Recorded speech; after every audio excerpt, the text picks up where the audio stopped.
Hello and welcome to a very special edition of Mandate Mondays. This week we're going to be showing you how to brew beer.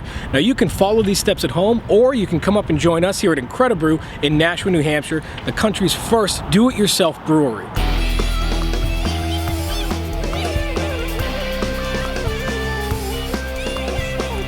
Since we have no idea what we're doing, Erik was able to sit down with us and show us how to brew beer. Yeah, my name is Erik Croswell, and I am the owner of IncrediBREW, and we are the oldest do-it-yourself brewery in the country. The first step is someone walking through that door and selecting a recipe. You know, we have about 200 different recipes of various styles of beer, and the key is to actually select what they would like to make 6 cases of. The next step is to weigh out the grains. And we go through the grains that are in the recipe.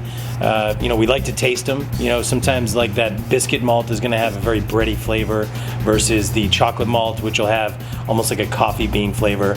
So we'll go ahead and we'll weigh those out, and then we bring them over to the grinder and we grind them up. And when we're grinding them, we're really just extracting a lot of, or cracking them open to extract a lot of that aroma and that color.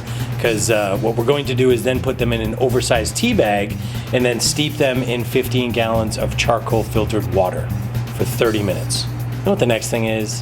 Have a beer. It is have a beer. I mean, you got plenty of time. You got 30 minutes. It takes 5 minutes to weigh out the hops, if that. So grab a beer. We have a take one, leave one policy here at IncrediBREW where you can sample beers in a 4-ounce sample, by the way, at a time.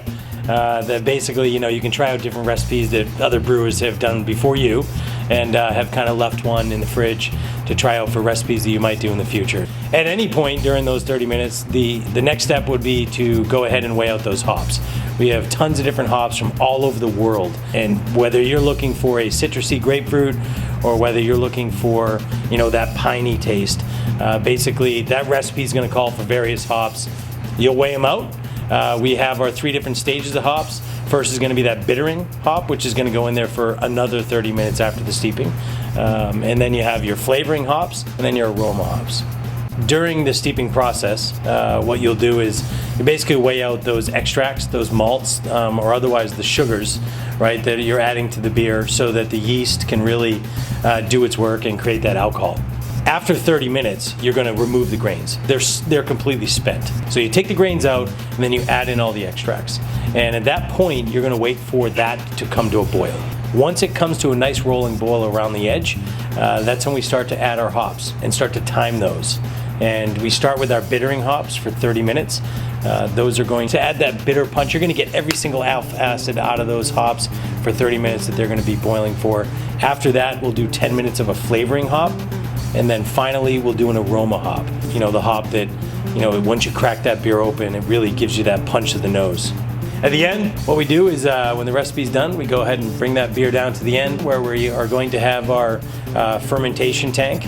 We put it through a heat exchange unit, which is going to bring it from an extremely hot temperature down to between 70 and 80 degrees, and then go ahead and pitch the yeast. And that's really when the party starts. As soon as you pitch that yeast, that is when it starts creating alcohol. So it's in the fermentation tank, and we bring it into the initial fermentation room, which is going to be temperature controlled, so the yeast likes to operate at a certain temperature. That'll sit there for a week, and the second week it'll actually go into our second fermentation area, which will be at a much lower temperature.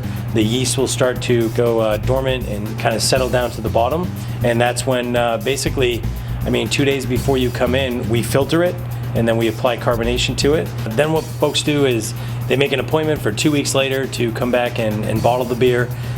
Some folks do special labels for weddings or for birthdays or for all sorts of things. When they walk out of there, they're walking away with 15 gallons or 72 bottles of the freshest beer they're ever going to have. Thank you very much for joining us. Now we have 72 22-ounce bottles, over 15 gallons of beer that we get to consume now over the next weekend. Erik, thank you so much. This was absolutely fantastic. Thank you. And we recommend you guys come up and try out IncrediBREW.